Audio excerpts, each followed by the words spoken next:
Hello. In this recording, we are going to go over the semester 2 practice test for pre-algebra. So the very first question asks about comparing sides of similar figures. I could set up a proportion. I could say something like, I know that um, maybe 10 divided by 6 is going to equal 30 divided by x, and then use my cross products property to say that 10x was equal to 6 times 30, which is 180, and divide by 10 and get x equals 18.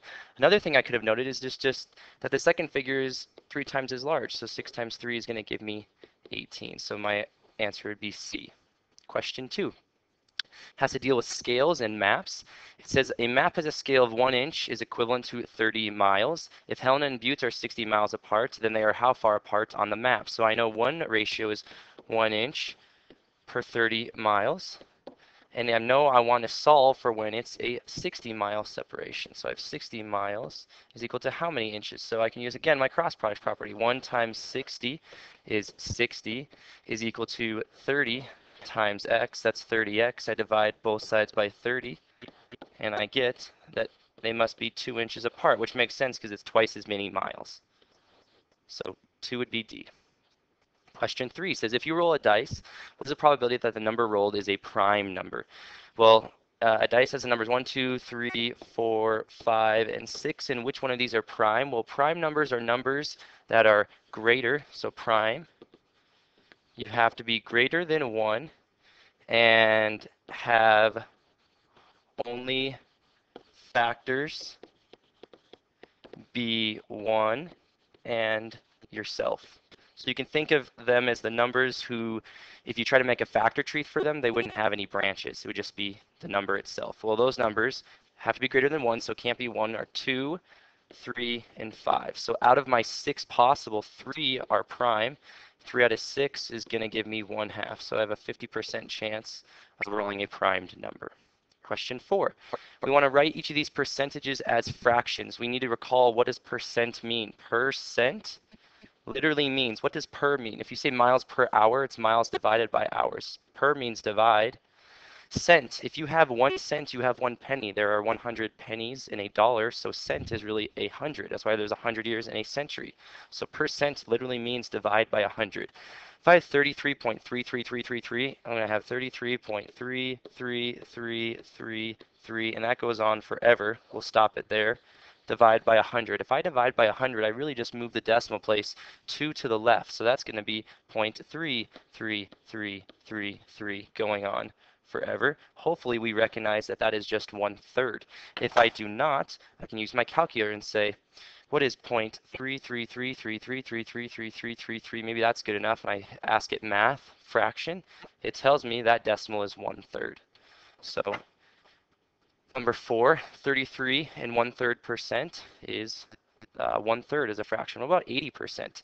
80% per means divide. This is really 80 divided by 100. 80 divided by 100, if I simplify, they're both divisible by 20, so I could divide by 20, divide by 20, and I'd get 4/5. And that's as simplified as it gets, so 4/5 is really 80%. If there were 5 pieces of a pie and I ate 4 of them, I would have eaten 80% of that pie. Question 6. Now it says write each as a decimal. Percent. If I have 6%, that's really 6 divided by 100. When I divide by 100, I really move the decimal place 2 to the left, and that's going to give me 0.06. So it would be option B. 65% would be 65. Per means divide, cent means 100. When I divide by 100, I move the decimal 2 places to the left. I'm going to get 0.65, so it'd be option D. Question 8 says, what is 95? No, it says 94% of 116 is what? So these are my is, of is equal to what percent? And percent is P divided by 100. So I need to ask myself, what is of, and what is P in these questions? Well, 94% is going to be my percent, so I have 94 over 100. And then it says of 116. So my of is 116 is what? That is what I'm trying to solve for. I use my cross products property. I multiply x by 100 and 94 by 116. So I do 100 times x, that's 100 x's, 116 times 94 is going to give me the number 10,904. I divide both by 100 and I get that x would equal 109.04. Move it 2 places to the left. Well, that's approximately 109. What percent of 156 is 64? Is 64, so that's the is. Of 156, that's the of. I need to find what percent. The percent is what I'm trying to solve for. I use my cross product. 64 times 100 is 6400. And then 156 times x is 156x. I then solve by dividing both sides by 156, and I get that, oh, this was an x here, I get that 41.03 is equal to x. Well, that's approximately 41%, so it'd be C. Question 10. These are questions about tax. Tax, I need to do 2 steps. I need to find the additional price, and then I need to add that on. So step 1 in these is find additional price. And then step 2 is to add that to the original, because a tax is really a markup. So the first question in question 10 is really, what is 5% of $7.95? That's question 1. If I can find that, then I just need to add that on to the original price. So what is 5% of $7.95? I set that up as my is of over p% if I want to. So I could say I'm trying to find the is. So it's $7.95 is the of, 5 over 100. When I do that, I end up with x is equal to 0.3975. That's the additional tax. I just found what the tax is in dollars. It's approximately 40 cents. So I need to add this on. So I'm going to take 0.3975 and add it on to the original price. The original price was $7.95. So I add $7.95, and I get the total price would be $8.3475. If I round, it's going to be $8.35. Question 11, when you buy a new truck, you also have to pay for a sales tax in most states. So I need to find what is 6% of 30,500. So question 1 is, what is 6% of 30,500? I'm not going to set this one up. We just did it in the last one. I will leave that to you, but I will tell you that 6% of 30,500 is 1830. So that is what is 6% of 30,500, and I need to add that to the original price. I'm going to add these two numbers. So adding 30,500, because it's the tax is 1830, I get a total price of $32,330. So D, that would be the total price of the selling price of the truck. Question 12, we start to look at beginning algebra topics, slope and equations of lines. So the first question is, what is the slope of each line? I need to recall that slope is the change in my rise over the change in my run. Well, that's just how far down did my y's go? Something like y2 minus y1 divided by x2 minus x1. If I have a picture, I can just look at the picture. In between these 2 points, I go down 3, down and y is negative, and then I go right 2. So if my rise is negative 3, my run is positive 2, my slope would be a negative 3 over 2. Question 13, in between these 2 points, it looks like I go up 1, 2, 3, 4, 5. So my rise would be 5 in my ratio. And my run looks like it goes over 1, 2, 3, 4. So I go over 4. My slope would be a positive 5/4. So if you have the picture, it's easy. Question 14 says, find the slope. If I don't give you the picture, if I just give you the points, well, you are more than capable of plotting points. So let's just plot the points. So let's do question 14 first. In question 14, my points are negative 8 and negative 9 and negative 8, 8. So negative 8, 8. And I look at these, and these are interesting because they're stacked one on top of one another. That is a vertical line. That's like if I asked you what the slope of the wall was, you'd say it has all the slope in the world. So because it has all the slope in the world, And I would say this is undefined. It's perfectly steep. There is no change in x, so we'd say it's undefined. There is no run, there's only rise. So that is question 14. Question 15. Maybe this one I'll be able to solve for. So I plot negative 6, 7. So left 6, up 7. There's my first point. My second point is 1, negative 10. And then I look to see how far down do I go to find out what my rise is. I could also just use the equation for slope. We use the letter m to stand for slope. It's y2 minus y1 divided by x2 minus x1. y2 is negative 10. y1 is negative 6. Or, I'm sorry, y2 is negative 10. y1 is a positive 7. x2 is a positive 1 minus x1 is a negative 6, finding how far apart my y's are, how far apart my x's are. I get that my y's are negative 17, and my x's are 1 minus negative 6, the same as 1 plus 6. I get 7 apart, and I see that picture drawn out here. To go here to here, I need to go down 17, and I need to go right 7. I could also use the equation for slope. Either way, I get that the answer would be C. Question 16. Question 16 asks us to write the slope-intercept form for the equation of a line given the slope and y-intercept. Well, we need to recall what is slope-intercept form, and that is y equals mx plus b, where m is equal to our slope and b is equal to our y-intercept, our initial starting point. Here, we want to write the equation for a line that has a slope of 1, so we know it's going to be y equals 1x, but we don't write 1x, we just write x. And if it has a y-intercept of negative 1, we know it'd be like plus a negative 1, because my b value is negative 1. Well, instead of adding a negative, we just write it as subtracting. So that right there, I see, has a slope of 1 and a y-intercept of negative 1. So which option is it? It looks like it'd be option D. Question 17 needs a slope of negative 2/5, so I know it's y equals negative 2/5 x, because the slope is always the number with my x. My y-intercept is negative 3, so be minus 3. Which option is that? That is option D. That line communicates to me that it starts at negative 3 on the y-axis, and the slope is negative 2/5. Question 18. It says to write the slope-intercept form of the equation line given the 2 points. So now I'm not telling you what the slope is or the y-intercept. You need to figure that out from a picture. So if I go through negative 1, 2, and 0, 0, I need to say what the equation of that line is. So there's my 2 points. Let's draw in what the line looks like. So something like that. Something like that.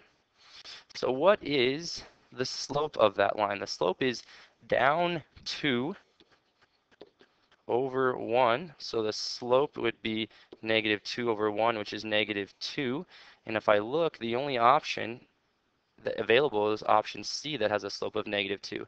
I also look and see it doesn't have a y-intercept because the y-intercept is actually 0. So it's really y equals negative 2x plus 0. But because it's plus 0, we don't write it. We just write negative 2x. What about number 19? I go through 0, negative 4, and 0, negative 3.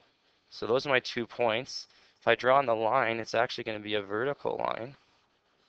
How do we describe the equations for vertical lines?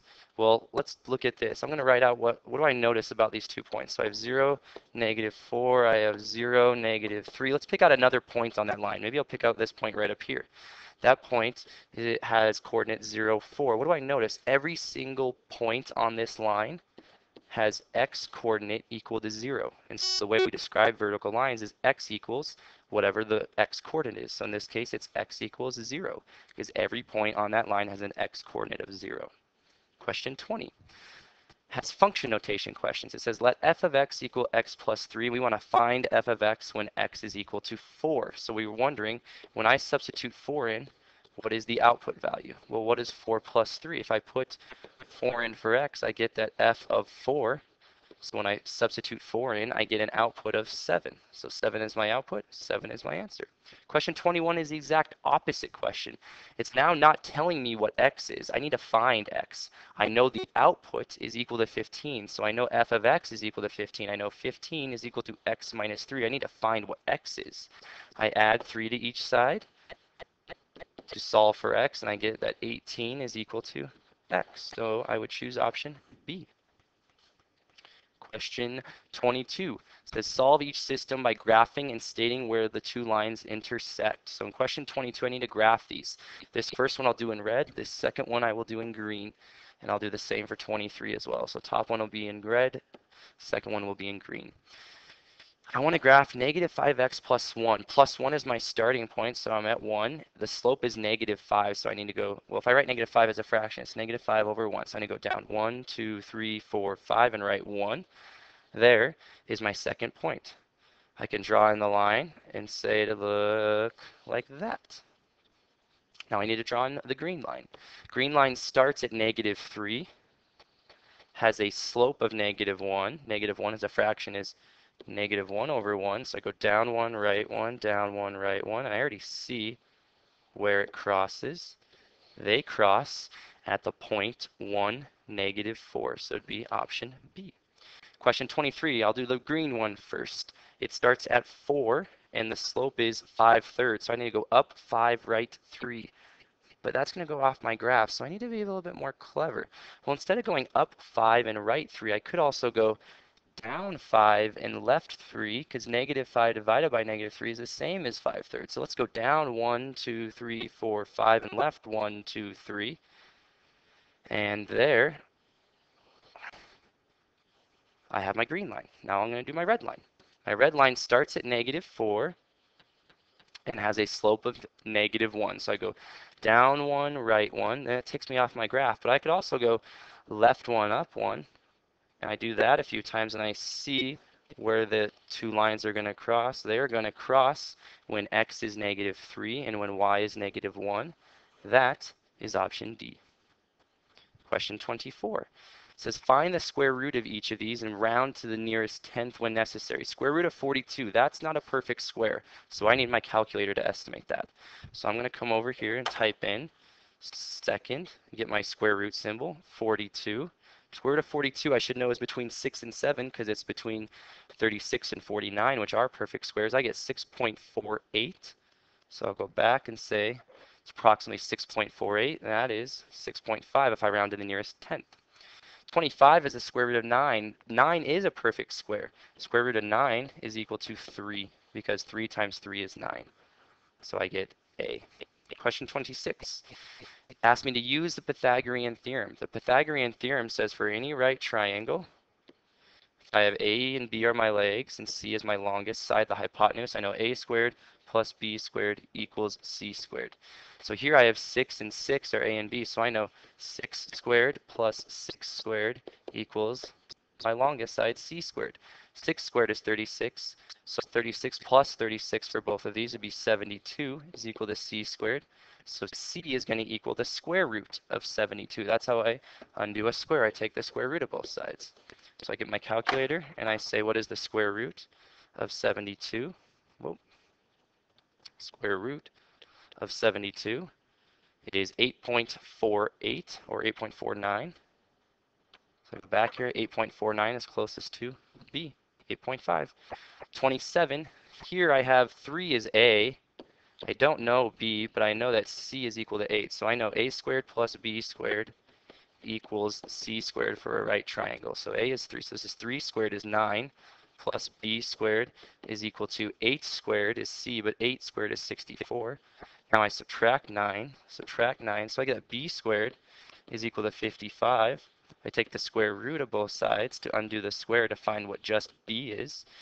B is the square root of 55. Square root of 55 is approximately 7.42. 7.42 rounded to the nearest tenth is A. So B must be 7.4 units long.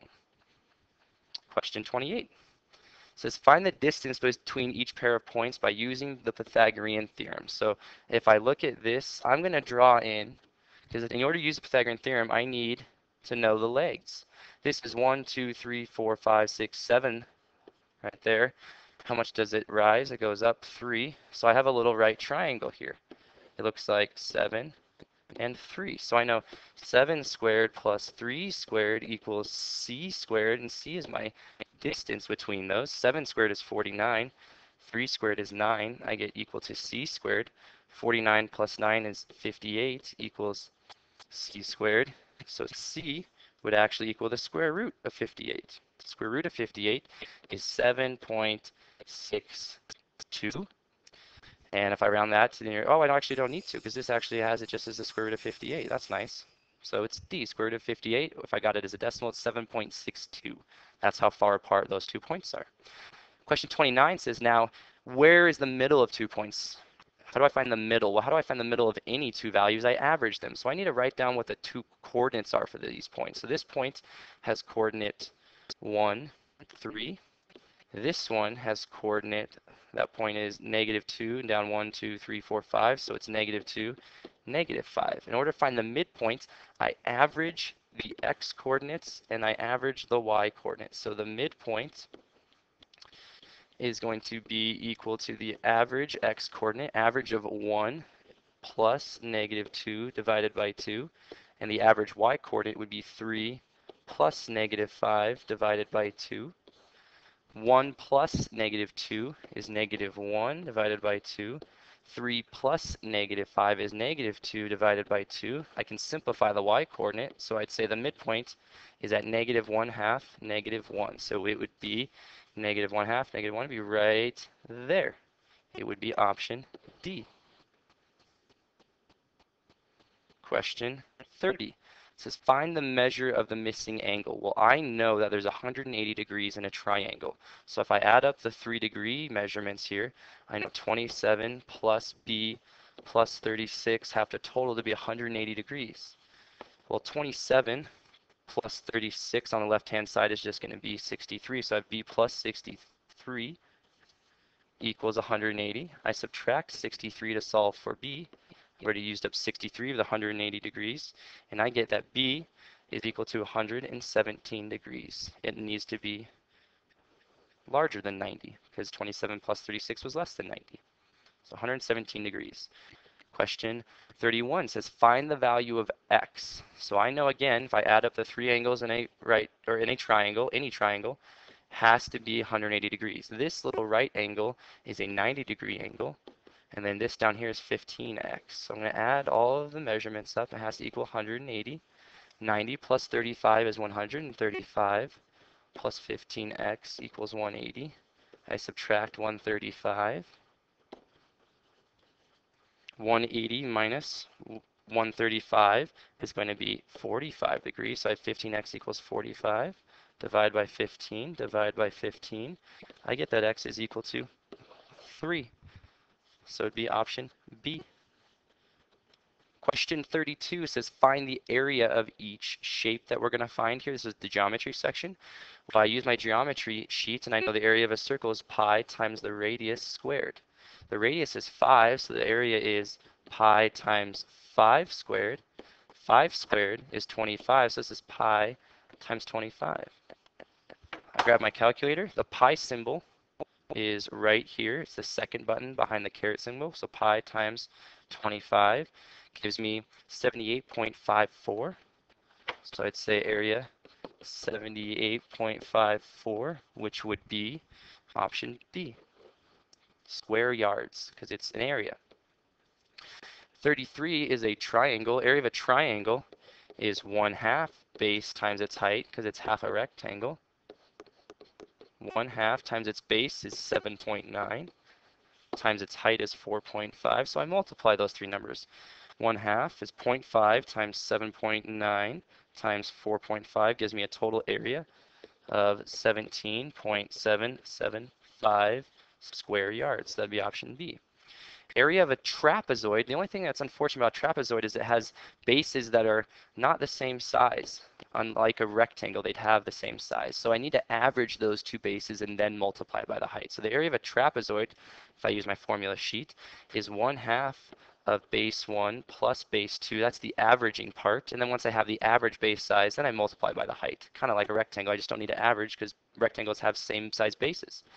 So I do 1/2 times base 1 is 3 plus 1.2 times 2.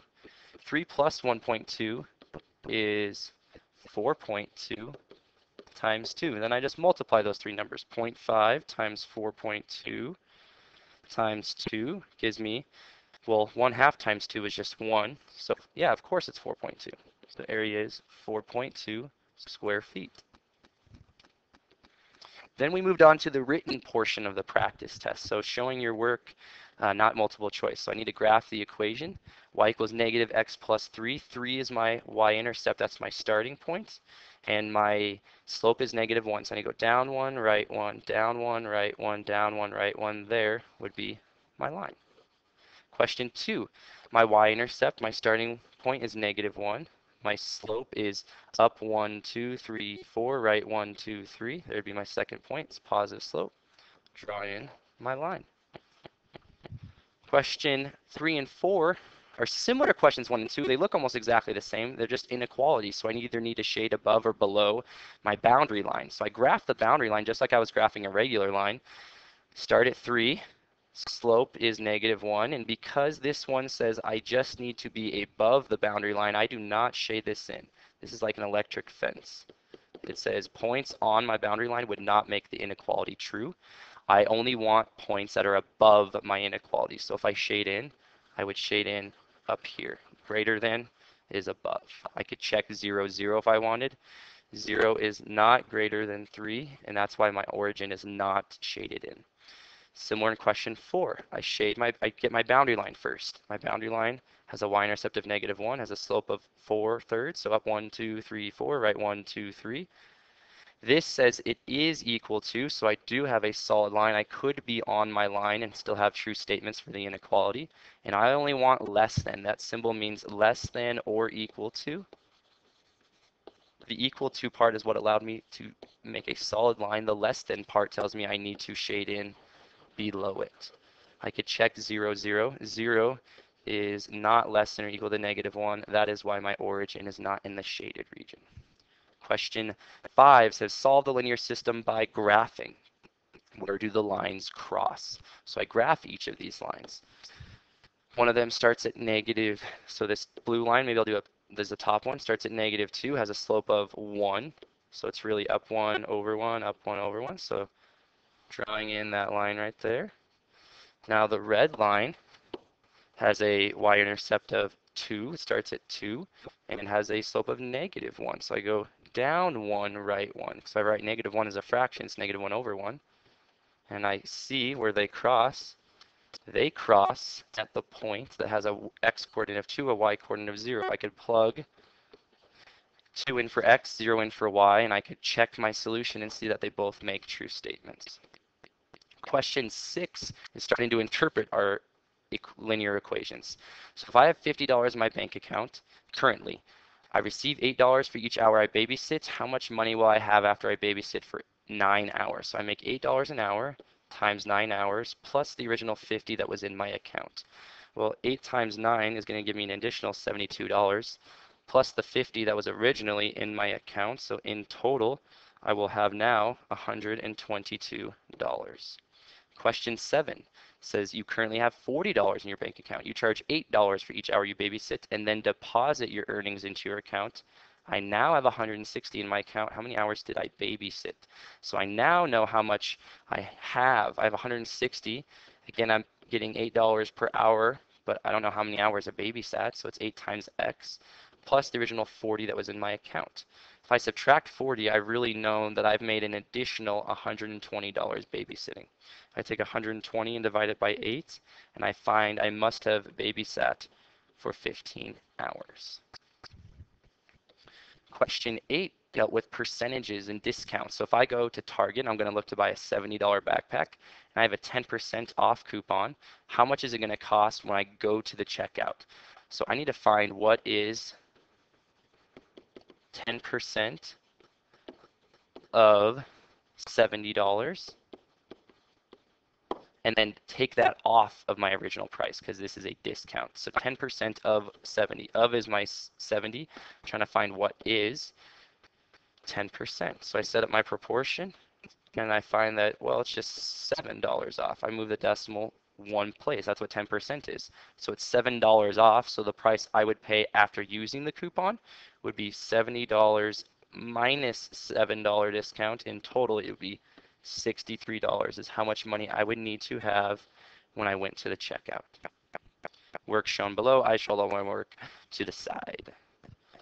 Final question is, you are working for Bob Ward's and they get a new shipment in of looks like snowboards, and your boss gives you the job of tagging the price. So Bob Ward's buys the snowboards for $110 and then they increase the price. That's called a markup so that they can make money. They increase it by 40%. What is the price we need to put on the price tag so that Bob Ward's will make a 40% profit? So we need to find what is 40% of $110, and then we need to add that on to the $110 price that Bob Ward's paid. So 40 was 40% of 110. So I set up my proportion, 40 over 100, and I find that 40% of 110 would be a $44 markup. So we need to increase the price by $44. So the price that I need to put on the price tag will be 110 plus 44. Bob Ward's is going to make $44. Well, they bought it for 110, so they need to sell it for $44 over 110, which is going to be $154 total. So I put 154 for the total price that Bob Ward's would need to market at and then sell it at. So $154, that would be your job. Your boss would like you for doing a correct job. That was the practice test. I hope you found this useful, and good luck studying.